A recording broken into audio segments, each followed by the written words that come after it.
मैं बाहर हॉल में लेटा हुआ था और मुझे बहुत ठंड लग रही थी। तभी मेरी चाची मुझे देखकर कहने लगी, यहाँ बहुत ज्यादा ठंड है, अगर यहाँ लेटोगे तो बीमार हो जाओगे। तुम एक काम करो, तुम खुशी के कमरे में जाकर लेट जाओ। दरअसल हमारे घर में दो ही कमरे थे और खुशी मेरी चाची की छोटी बहन थी, जो इस वक्त हमारे घर घूमने आई थी। चाची की ये बात सुनकर मैं बहुत खुश हो गया था। मैं चाची की बात मानकर खुशी के कमरे में जाकर लेट गया। खुशी गहरी नींद में थी। जैसे ही आधी रात हुई, मैंने उसके चादर पर हाथ फेरना शुरू कर दिया। मुझे ऐसा लगा जैसे कि वो जाग रही है, पर मुझे कुछ कह नहीं रही है और शायद वो भी यही चाहती है।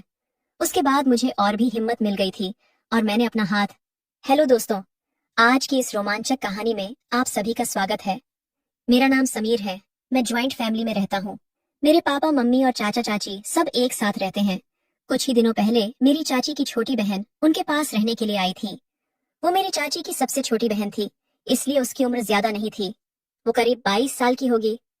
वो बहुत ज्यादा सुंदर थी, लेकिन मुझे उसे सुंदर कहने में शर्म आती थी और मुझे यह डर भी लगा रहता था कि कहीं वो ये सब चाची को ना बता दे। मेरे चाचा और पापा दुकान और खेती बाड़ी का काम देखते थे और मेरी मम्मी और चाचा घर पर ही रहती थी। मेरी चाची का एक बेटा भी था जिसका नाम शिखर है और उसकी उम्र 6 साल थी। एक रोज की बात है, हम सब बैठकर खाना खा रहे थे। तभी चाची ने मुझे बताया कि शिखर का जन्मदिन आने वाला है और उस पार्टी में उन्होंने अपने मायके वालों को भी इनवाइट किया है। ये सुनकर मैं बहुत खुश हो गया था। मैंने चाची से पूछा, तो फिर कौन कौन आ रहा है? उन्होंने कहा, मम्मी पापा की तबीयत ठीक नहीं है तो शायद वो दोनों नहीं आ पाएंगे, पर खुशी यहाँ आने के लिए बेकरार है। वो कह रही है, मेरे दीवाने इकलौते भांजे का जन्मदिन है, मैं तो जरूर आऊंगी। चाची बोली, जब वो बस स्टैंड पर आ जाएगी तो तुम उसको ले आना। मैंने उसे तुम्हारा नंबर दे दिया है, वो यहाँ पहुंचते ही तुम्हें फोन कर देगी। चाची की बात सुनकर मैं 7वें आसमान पर था। मैंने खुशी को पहली बार चाचा जी की शादी में देखा था और जिस दिन मैंने उसे देखा था उसी दिन मैं अपना दिल हार गया था। खुशी उस वक्त एक भोली भाली सी लड़की लगती थी और अब तो वो खूबसूरत और जवान महिला हो चुकी होगी। मैंने जल्दी से अपना खाना खत्म किया और अपने कमरे में चला आया। मैंने अलमारी से नए कपड़े निकाले और उन्हें प्रेस करने लगा, क्योंकि आज मैं खुशी को अपनी तरफ आकर्षित करना चाहता था। मैं खुशी को लंबे समय से पसंद करता हूँ, पर आज मुझे ये जानना था कि वो भी मुझे पसंद करती है या नहीं। अब मैं खुशी के फोन का इंतजार कर रहा था। मैं बस यही सोच रहा था कि वो जल्दी से मुझे फोन करे और मैं दौड़ता हुआ उसके पास पहुंच जाऊं और उसे अपने गले से लगा लूं। पर एक हकीकत ये भी थी कि ये सब मैं सपने में ही सोच सकता था, क्योंकि असल में तो मैं कुछ भी नहीं कर सकता था। यही सब सोचते सोचते मैंने अपने कपड़ों पर प्रेस कर ली और नहाने के लिए बाथरूम में घुस गया। वैसे मैं कभी भी अपना फोन बाथरूम लेकर नहीं जाता था, पर आज खुशी की वजह से मैं अपना फोन बाथरूम में लेकर गया था ताकि समय से उसका फोन उठा सकूं। मैंने जल्दी से नहाया और अपने कपड़े पहनकर बाहर आ गया। आज मैंने अपना महंगा वाला परफ्यूम लगाया था, जिसे मैंने अब तक बाहर नहीं निकाला था। कुछ देर बाद मुझे एक अनजान नंबर से फोन आया। मैं समझ चुका था कि यह किसका नंबर है, क्योंकि इस वक्त खुशी के अलावा मुझे और कोई फोन नहीं कर सकता था। मैं जल्दी से फोन उठाया और मेरे कुछ बोलने से पहले ही सामने से एक मीठी सी आवाज आई, क्या आप समीर बोल रहे हो? मैंने कहा, हाँ मैं समीर बोल रहा हूँ, आप बताओ। वो बोली, मैं बस स्टैंड पर आ गई हूँ, आप मुझे लेने आ जाओ। इतना सुनते ही ना जाने मुझे क्या होने लगा था। मैंने कहा, आप बस 10 मिनट रुको, मैं अभी आता हूँ, और इतना कहकर मैंने फोन काट दिया। मैं जल्दी से अपनी गाड़ी की चाबी ली और खुशी को लेने के लिए निकल गया। हमारे घर से बस स्टैंड तक 20 मिनट का रास्ता था। मैं तेजी से बाइक भगाकर 20 मिनट का रास्ता 15 मिनट में ही कवर कर लिया था। जैसे ही मैं बस स्टैंड पहुंचा और मैंने खुशी को देखा तो मेरे होश ही उड़ गए। वो खिलखिलाती धूप में किसी परी की तरह लग रही थी। उसने ब्लैक कलर की एक ड्रेस पहन रखी थी और बाल खुले हुए थे। आसपास के सारे मर्दों की नजर उसी पर थी। उसकी लंबी हाइट, नीली आंखें, गोरा रंग और गदराया हुआ बदन हर मर्द के दिल को पिघला रही थी। मैंने ऐसी खूबसूरत बला आज तक नहीं देखी थी।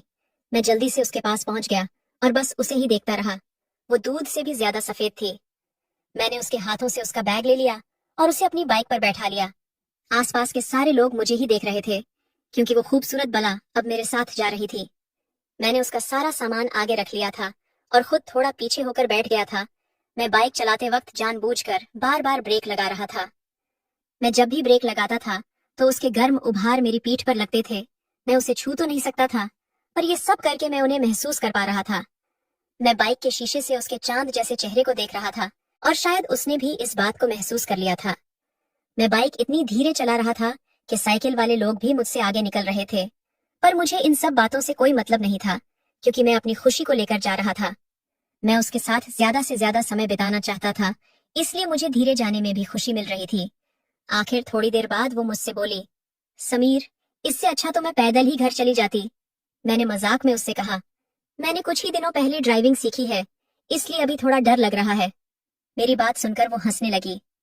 वो हंसते हुए और भी ज्यादा खूबसूरत लग रही थी, और इसी तरह बातें करते करते हम दोनों घर पहुंच गए। चाची अपनी बहन को देखकर बहुत ज्यादा खुश हो गई थीं। उन्होंने खुशी को देखकर उसे अपने गले लगा लिया। शिखर भी अपनी मौसी को देखकर बहुत ज्यादा खुश हो रहा था।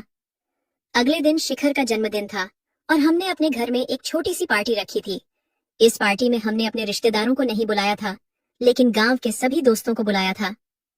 रात में पार्टी शुरू होने वाली थी और सब अपने मनपसंद के कपड़े पहन रहे थे, पर मैं चाहता था कि खुशी पहले तैयार हो जाए ताकि मैं उसके साथ मैचिंग कपड़े पहन सकूं।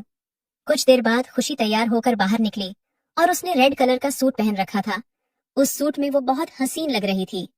मैंने जैसे ही देखा कि खुशी ने लाल रंग का सूट पहना है, मैं तुरंत बाजार गया और अपने लिए लाल रंग की शर्ट ले आया। मुझे लगा कि खुशी को यह देखकर अच्छा लगेगा, पर उसने मेरी इन छोटी छोटी हरकतों पर ज्यादा ध्यान ही नहीं दिया। पार्टी शुरू हो चुकी थी और सब पार्टी एंजॉय कर रहे थे। खुशी शिखर के आसपास ही घूम रही थी और मुझे उसके साथ वक्त ही नहीं मिल पा रहा था। रात के 12 बजे पार्टी खत्म हुई और खाना खाने के बाद सब लोग अपने अपने घर चले गए। हम सबने भी अपने कपड़े चेंज किया और सोने के लिए अपने अपने कमरों में पहुंच गए। शिखर हमेशा से मेरे पास ही सोता था, पर आज उसने जिद पकड़ रखी थी कि मैं मौसी के साथ ही सोऊंगा। मैंने चाची से कहा, कोई बात नहीं, आज उसे अपनी मौसी के साथ सो जाने दो। खुशी और शिखर को मेरे कमरे में लेट जाने दो और मैं बाहर हॉल में सो जाऊंगा। इसके बाद शिखर और उसकी मौसी मेरे कमरे में मेरे बेड पर लेट गए। मैं थोड़ी देर बाहर टहलने के लिए चला गया और वापस आकर हॉल में ही सो गया। बाहर बहुत ज्यादा ठंड थी, फिर भी मैंने सोचा कि किसी को डिस्टर्ब नहीं करूंगा। ठंड से अपना ध्यान भटकाने के लिए मैं अपना फोन चलाने लग गया। थोड़ी देर फोन चलाने के बाद मुझे नींद आने लगी। मैं फोन बंद करके सोने की तैयारी कर ही रहा था कि तभी चाची मेरे पास आ गई और बोली, समीर, यहाँ बहुत ज्यादा ठंड है। अगर तुम बाहर लेटोगे तो कल सुबह तक पक्का बीमार हो जाओगे। मैं तुम्हें ऐसे बाहर ठंड में नहीं सोने दूंगी। तुम भी अंदर जाकर खुशी और शिखर के साथ लेट जाओ। चाची जी की यह बात सुनकर तो मेरी खुशी का कोई ठिकाना ही नहीं रहा, लेकिन मैंने चाची के सामने अपनी खुशी जाहिर नहीं होने दी। मैंने कहा, नहीं चाची, इस तरह अच्छा नहीं लगता। चाची बोली, क्या अच्छा नहीं लगता समीर? मैं कह रही हूँ ना कि अंदर जाकर लेट जाओ। और इतना कहकर उन्होंने मेरा हाथ पकड़ लिया और मुझे अंदर ले आई। मैंने देखा कि शिखर बड़े आराम से अपनी मौसी के साथ सो रहा है और खुशी भी सोते हुए किसी हसीन परी की तरह लग रही है। चाची ने खुशी को जगाया और उससे कहा, खुशी, शिखर को अपनी तरफ खींच लो। समीर बाहर ठंड में सो रहा था, इसलिए मैं उसे अंदर ले आई हूँ। खुशी अपनी आंख मसलते हुए शिखर की ओर देखने लगी और उसे थोड़ा सा अपनी तरफ खींच लिया। मुझे थोड़ी सी जगह मिल गई थी और मैं भी वहीं लेट गया। हम दोनों एक ही बेड पर लेटे हुए थे और हमारे बीच कोई दूरी भी नहीं थी। खुशी ने शिखर को बेड के किनारे पर लेटा दिया था और खुद बीच में लेट गई थी। उसके बगल में ही मैं लेटा हुआ था। मैंने कमरे की लाइट बंद की और खुशी के बगल में आकर लेट गया। मैं सोने का नाटक करने लगा, क्योंकि खुशी के बगल में रह के मुझे नींद कैसे आ सकती थी। मेरा मन तो उसके साथ शरारत करने के लिए कह रहा था, लेकिन मैं चाहता था कि अगर उस शरारत की शुरुआत खुशी करेगी तो मजा ही आ जाएगा। कुछ देर लेटे रहने के बाद मैंने महसूस किया कि किसी ने मेरे पैरों की उंगलियों को छुआ है